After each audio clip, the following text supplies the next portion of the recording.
tim mereka mempunyai Paul yang dimana Paul salah satu core penting di mana di MPL Season 1 dia berada di tim Sensindo. Betul Sens banget, Junior, betul banget, Sens Sens Junior. Dan kalau misalkan kita lihat dari Onyx Esports, mereka ada seorang Edward dan juga ada seorang Spade. Dan kita bisa melihat dari sisi lainnya sendiri, di sini Onyx Esports versus DT Team sama dengan Marksman versus Marksman. Nah, itu yang pengen Ini saya yang pasti ditunggu-tunggu. berbincangkan.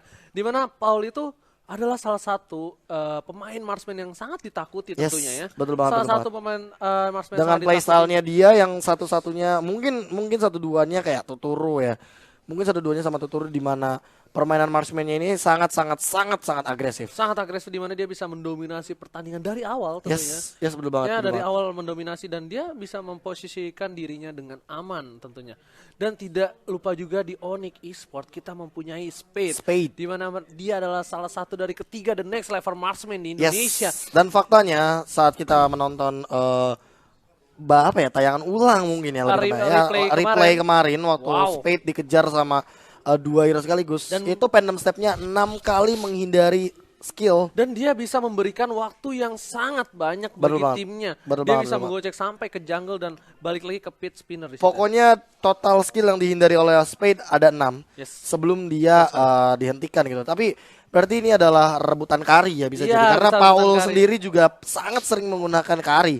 Tapi mungkin balik lagi. Ada satu lagi juga. Mungkin sama-sama dua-duanya mempunyai skill bermain Leslie. Yes, bermain Leslie-nya mereka sangat baik dari kedua tim ini tentunya. Betul banget. Jadi kita bisa melihat nantinya DT Team apakah mereka bakal menggunakan meta marksman juga atau tidak, karena kita akan masuk ke sesi ban and pick-nya tentunya dan, antara Onyx Esports versus DT Team. Betul sekali, dan dimana sempat kalau kita kembali kemarin DT Team mereka mengalahkan salah satu tim besar, Alter Ego sempat ditumbangkan oleh tim DT juga tentunya. Selain Alter Ego, tim DT juga sempat menumbangkan tim NXL atau Next Level. Di mana mungkin yang MLers di rumah yang nonton juga mungkin udah pada kenal tentunya dengan para membernya. Dan inilah dia yang mengalahkannya lawan tim DT. Onyx Esports versus DT, di mana kita lihat di Onyx Esports ini kayak pertandingan adu marksman ya, benar-benar siapa marksman yang terbaik untuk di match ini. Betul banget. Kalau misalkan kita melihat dari nickname tim DT itu pasti nggak bakal ada yang asing nickname-nya. Kita udah tahu di sana ada Pilo, Midas ini adalah salah satu player dari season 1. Dari season 1 bayangkan. Sampai sekarang dia masih main. Masih berkonsisten bermain dan menyajikan permainan sangat baik di dunia e-sport Mobile Legends. Betul banget. Dan Koek salah satu tanker utama dari salah satu tim yang namanya Born After Death atau disingkat jadi BAT, dan sekarang dia bermain bersama Paul. Dan kalau nggak salah kemarin BAT itu sempat mengikuti turnamen-turnamen besar juga ya, kita lihat saksikan. Tapi juga namanya terlihat di sana. Tapi kita bisa melihat di sini Onyx Esports versus DT. Mereka langsung mengamankan Hellcard-nya dari DT dan Onyx langsung mengambil Lancelot-nya. Wow, Lancelot dipick oleh Onyx di sini. Menurut Bung KB, Grok menjadi sedikit ancaman mungkin untuk Onyx Esports ya, sehingga dia di-ban tentunya untuk di match ini. Karena melihat beberapa match yang sudah lewat ini, Grok menjadi salah satu poin penting bagaimana dia sulit dibunuh, dia melakukan inisiasi dengan sangat baik, damage-nya rescaling, dan dia bahkan bisa membersihkan wave minion dengan cukup cepat, membantu carry-nya mendapatkan last dengan cukup mudah. Dan hal tersebut membuat Grok menjadi pilihan yang baik untuk di-ban ketimbang mereka mengambil resiko Groknya dikasih ke musuh. Dan kita lihat di sini yang unik adalah Dryan. Dryan ini adalah salah satu pemain yang umurnya masih muda. Kalau dia memasuki babak regular season, berarti Dryan ini yang sempat menggantikan Natas dulu di MPL season 1. Yes, betul banget. Tapi di sini agak sedikit unik. DT mainnya Cyclops yang biasanya dia menggunakan match area ketimbang match yang mungkin ada di mid laner seperti Cyclops. Tapi mungkin ini menjadi slot baru juga dari tim DT yang terlihat baru banget karena dia melihat ada Kagura di Onyx Esports. Salah satu natural counternya juga. Jadi otomatis mereka bakal mengadu burst damage. Tapi kalau melihat dari Onyx Esports, mereka bermain dengan seperti yang early game ternyata. Iya, benar sekali.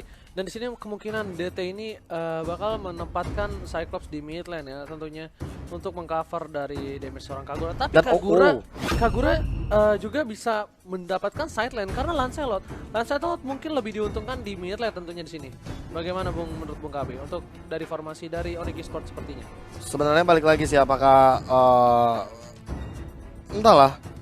Cyclops bisa di mid lawannya tapi Lancelot atau Hayabusa yang berada di mid untuk mengadu cleaning minion saja sehingga mereka bisa mengambil jungle, mereka bisa melakukan ganking dengan cukup cepat, mengambil gold buff. Tapi balik lagi bagaimana dengan gameplay atau playstyle dari masing-masing tim, karena kita yakin ini bakal ada gameplay yang beda banget kali ini karena mereka sama-sama nggak pakai marksman, mereka nggak sama-sama pakai mage yang area. Mungkin Kagura termasuk ke mage yang area, tapi maksudnya hero-hero mage yang berada di posisi belakang, bukan berada di posisi tengah atau bahkan depan. Oke, dan di sini bagi kalian yang semua lihat adalah mungkin dari MPL Season 1 ke MPL Season 2 banyak nama tim-tim baru, tapi kalian bisa lihat di dalamnya itu ternyata bagi playernya, playernya adalah player lama, player yang dari season mungkin 1 yang season 2 sampai season 7 mungkin namanya menghilang, tapi tiba-tiba muncul kembali gitu. Dan di sini kita lihat Lancelot dipercayakan kepada Ihsan. Ihsan ini adalah salah satu pemain baru muncul namanya pada Onyx Esports dan dia sempat membumingkan dengan permainan Fanny-nya yang sangat lincah. Yes, karena memang salah satu hero signature-nya adalah Fanny. Namun kita bisa melihat di sini strat yang cukup baik di sini seperti formasi 1-1-3 mungkin. Ya, di sini langsung mencoba speed mengharas dari Koek, tapi damage yang dikeluarkan terlalu sakit dari speed seorang Martis. Tapi Martis mempunyai cooldown yang sangat lama mungkin di situ ya. Betul banget karena masih early game juga dan Rian kayaknya bakal langsung mengcover balik dan dia meninggalkan Hylasnya begitu aja. Tadi yang gue kira, saya kira yang bakal memakai seorang Martis adalah Rian tentunya di sini. Yes, tapi malah berbeda ya. Yes, betul di luar dugaan ya ternyata. Well, tapi mau bagaimanapun, mau Drian pakai apapun, dia bakal berada di lini depan. Mungkin salah satu pilihan yang tepat tadi adalah Jawet ya, tapi ternyata Jawet digunakan oleh seorang Edward. Apakah Drian bisa mengembalikan gimana Natas dulu ya? Gimana Natas dulu, tapi beda role saja ya. Beda role saja. Beda role saja. Tapi kita bisa melihat di sini Iksan kayaknya berada di top lane, tidak jadi solo, dia ternyata di cover dengan cukup baik oleh seorang Edward. Di sini ada pertempuran di bawah, Paul harus dan mundur. Kita bisa melihat Spade di sana cukup berbahaya, langsung flicker ke belakang karena sudah melihat pergerakan daripada seorang Microboy.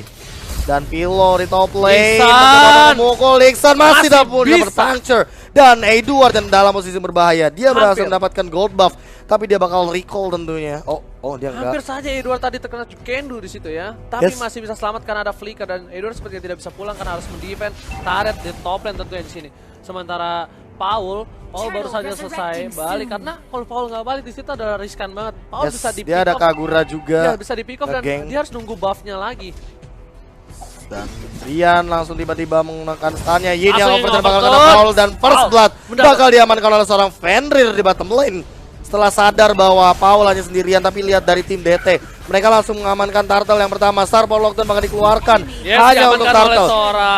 Cyclops. Betul banget. Edward tidak sempat sepertinya untuk melihat keadaan Turtle yang masih ada. Sama ball charge double 2 kill. Keadaannya oleh Edward dimana saya kira hampir saja dilempar Iksannya dan hampir saja mengenai seorang Koek. 2-0 untuk skor sementara, tapi ini tuh tidak terlalu berbeda jauh karena di sini tim DT mendapatkan Turtle pertama di lane of down tentunya. Ihsan masih mencoba untuk meng-clear minion di top lane di sini. Meanwhile, di bawah ada tadi shadow kill from Hayabusa melawan seorang Martis dari Spade tentunya. Yes, hanya untuk mengusir minion tentunya sehingga minion gak bakal ada yang masuk ke arah bush atau turret tentunya dari tim DT. Dan Paul masih mencoba perlahan-lahan untuk menggendong networknya karena di sini Paul sadar hero yang digunakan dia tidak bisa untuk bertanding di early game karena damage yang dikeluarkan mungkin hanya seberapa, nggak langsung bisa one hit one kill seperti itu. Tapi Fenrir sih, di mana dia gankingnya lebih berfokus ke Paul ketimbang ke top lane yang di sana ada Pilo. Karena mungkin di situ seorang Fenrir menyadari di mana keberadaan Paul di late game sangat berbahaya untuk tim Onyx sendiri. Oke. Padahal yang lebih berbahaya Hellcard ya di early game. Iya, betul sekali. Tapi yang melihat di potensinya adalah potensi untuk di late game. Dan di sini mungkin dari oh no, tiba-tiba ada Hurricane Dance daripada seorang Drian. Cukup baik pergerakannya Spade. Mencoba untuk langsung deception dari sisi lain ada Fenrir. Ini yang bakal kena. Koek mencoba mundur, terkena Asura Sauras. Masih bisa mundur dengan Glorious Pathway tentunya. Koek benar-benar seperti kata Bung KB, di mana Fenrir benar berfokus ke bottom lane. Dia benar-benar memberhentikan pergerakan dari seorang Hayabusa, seorang Paul. Yes. By the way, boleh ngomongin fun fact di sini? Boleh. Sebelum kenal Donkey, tapi sebelum kenal Donkey kita bakal melihat Pilo yang mencoba mundur dengan Dark-nya. Dengan Petrify, bakal ada Poison Sting dan kena Silence, tapi Iksan masih cukup kuat. The Way of Dragon down. Oh, ternyata tidak bisa dihindari. Star Power Lockdown daripada seorang. Sebelum Lancelot tadi tepi off, saya sempat bertanya kenapa dia tidak pulang, tapi ternyata ada udang di balik batu. Oh, tapi Koek juga di bottom lane harus terbunuh.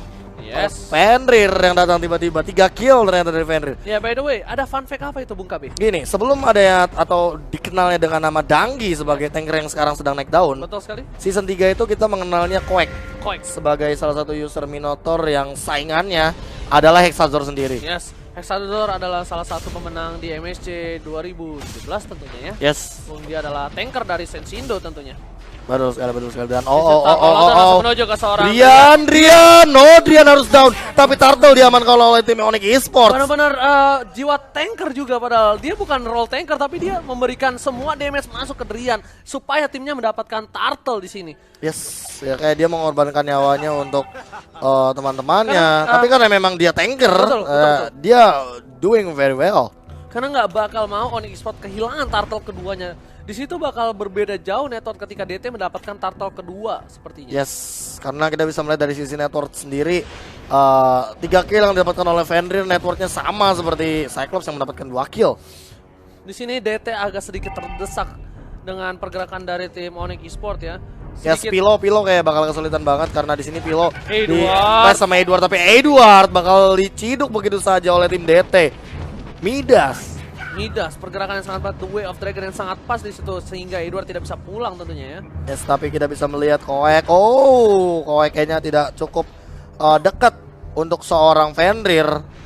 Dan kita bisa melihat di sini Drian dengan gameplay ganking yang cukup cepat. Koek juga sama, mencoba mengejar pergerakan daripada seorang Drian sekalipun karena dia sudah tahu di sini posisinya bahwa Drian memanfaatkan role tankernya hanya untuk membantu mid lane sehingga mid lane-nya juga nggak bakal bisa digeng dengan cukup mudah. Oke, di sini bakal menjadi team fight. Ada Edward yang terkena Paul Doctor, langsung Planet Attack menuju ke seorang Edward. Iksan mencoba membantu tapi di situ ada Pilo akan nge-kill Iksan. Yes, double kill from Microboy.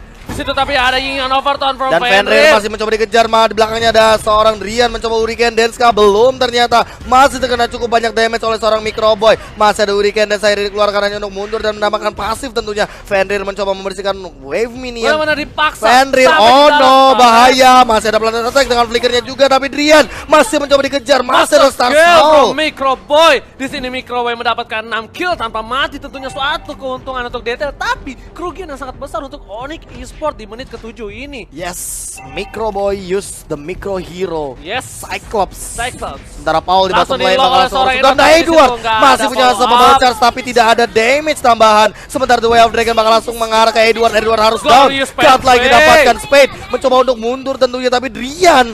Oh my god.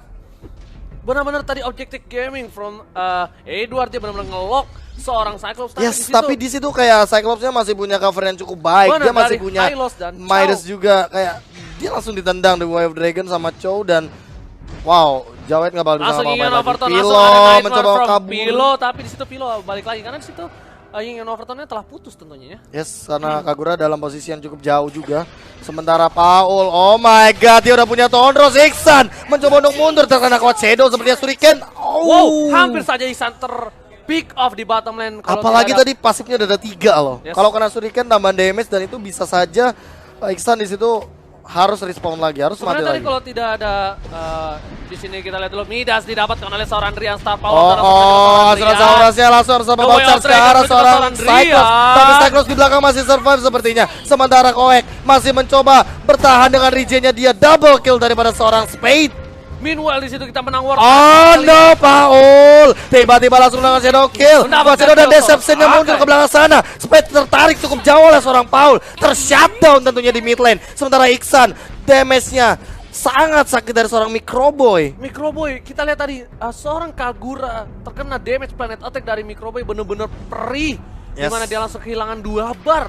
Betul sekali, dan Iksan, langsung dihindari. Well play from Paul, kita lihat tadi. Quad Shadow sangat jauh ya sepertinya. Itu kalau misalnya timingnya tidak diperhitungkan, dia bisa nyangkut di depan situ. Betul sekali, tapi balik lagi Edward. Damage-nya memang sudah keluar, tapi ini Overturn tidak terlalu sakit. Masih ada Starpal Lockdown dan 2 bar langsung hilang tentunya di sana. Terhadap Edward, fighter. Wow. Jauh head. Terkena 2 bar gimana kalau misalnya Kagura yang terkena? Wow, mungkin itu lebih dari 2 bar. Lebih dari itu, mungkin 2,5 sih. Tapi permainan hiding on boss yang cukup baik dari tim DT.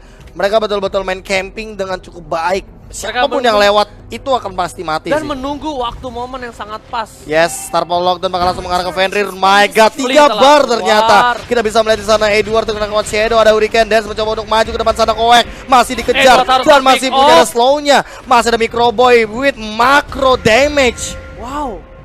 Di sini suatu kerugian di mana benar-benar Cyclops dibikin sangat kembung. Kembung sekali, gendut sekali di sini kita lihat. Sekali ya. Dengan network yang 7.500 di menit 10 ini dengan kill 9 tanpa mati, Bung.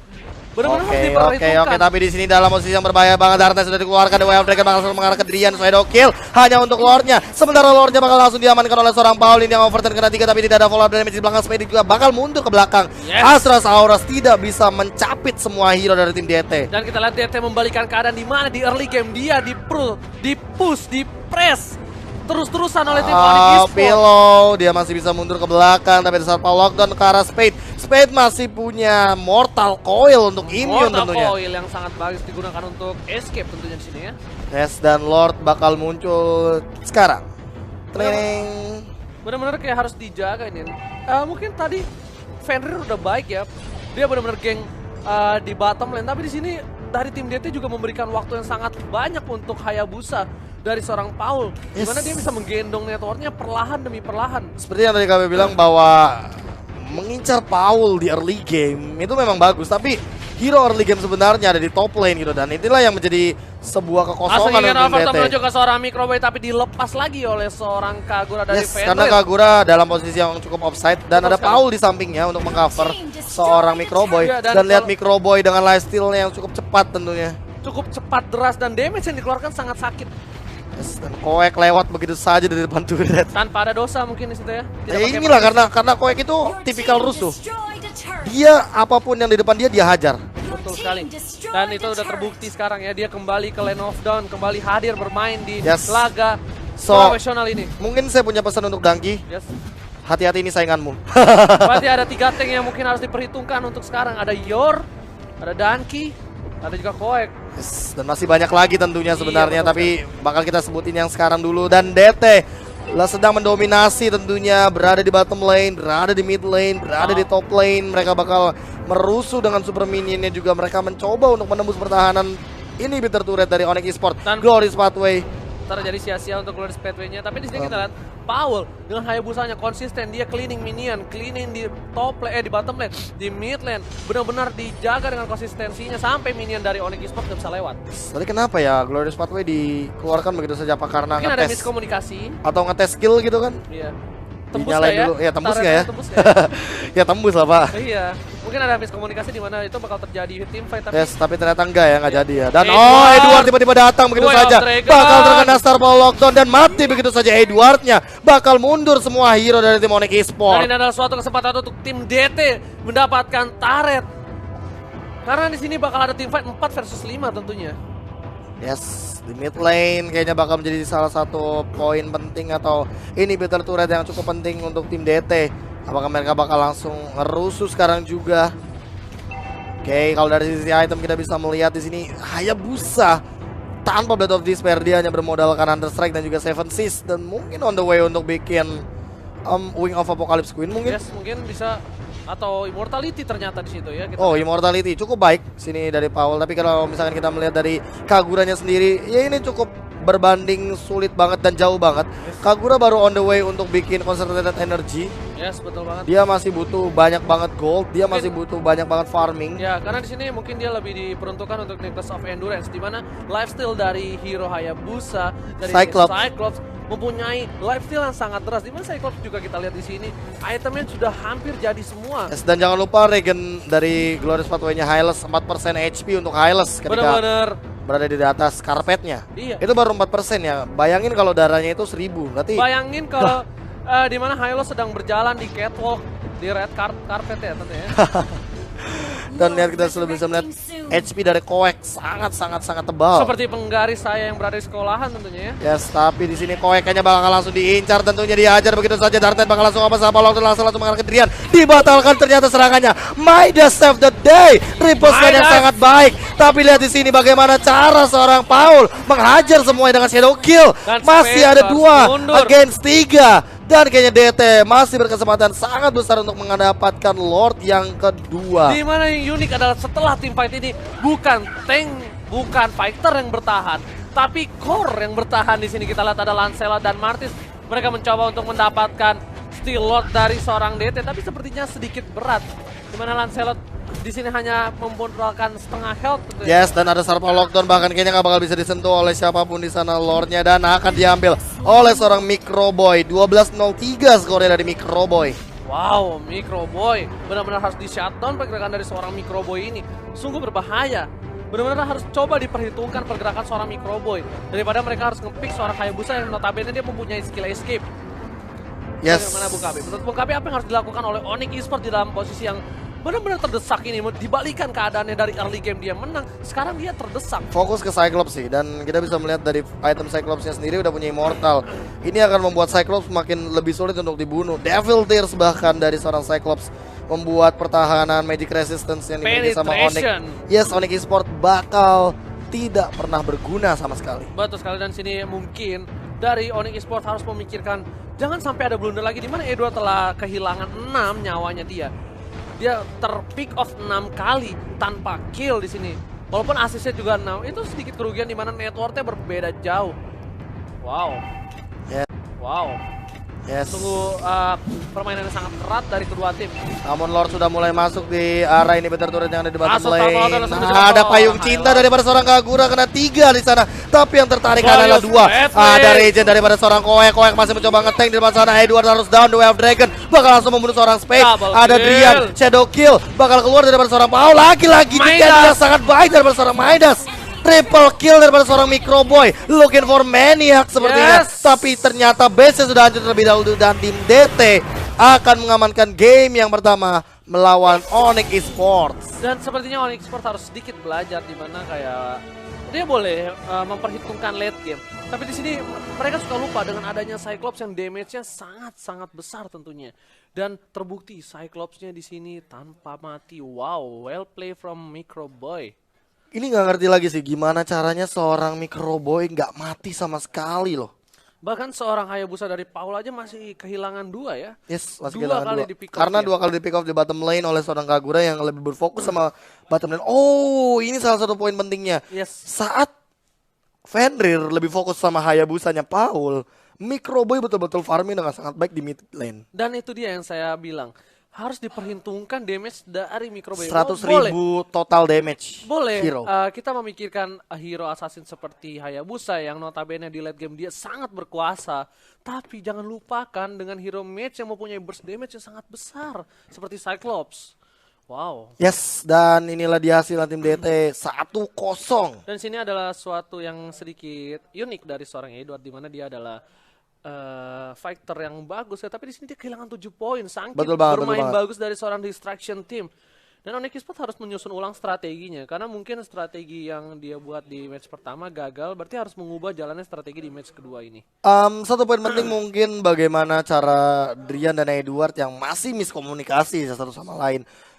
Mungkin bakal lebih baik ketika tiba-tiba ada Edward yang di belakang mengincar ke arah Cyclops-nya. Yes. Baru Drian, tadi saran dari KB, mungkin dari Onyx Esports harus lebih berfokus sama Cyclops-nya, bukan sama Assassin-nya, tapi sama Cyclops-nya. Karena posisinya Cyclops unggul network jauh sekali, 3.000 bahkan. Betul sekali, dan itu juga sudah saya saksikan di mana rata-rata di dalam team fight yang diincar hanya Hayabusa. Hayabusa mempunyai skill escape yang menurut saya itu sedikit cepat cooldown dari Quad Shadow itu sendiri. Dan di mana kalau mereka hanya mengincar Cyclops, ada 120 detik. Ketika digunakan butuh 120 detik lagi untuk digunakan satu team fight mungkin baru jadi setengah lah ya, 1 menit sekali team fight-nya. Karena kalau misalkan kalian team fight terus menerus itu juga nggak baik, dan Cyclops biasanya bakal team fight ketika flickernya ready atau mungkin bahkan skill-skill dan itemnya udah ready.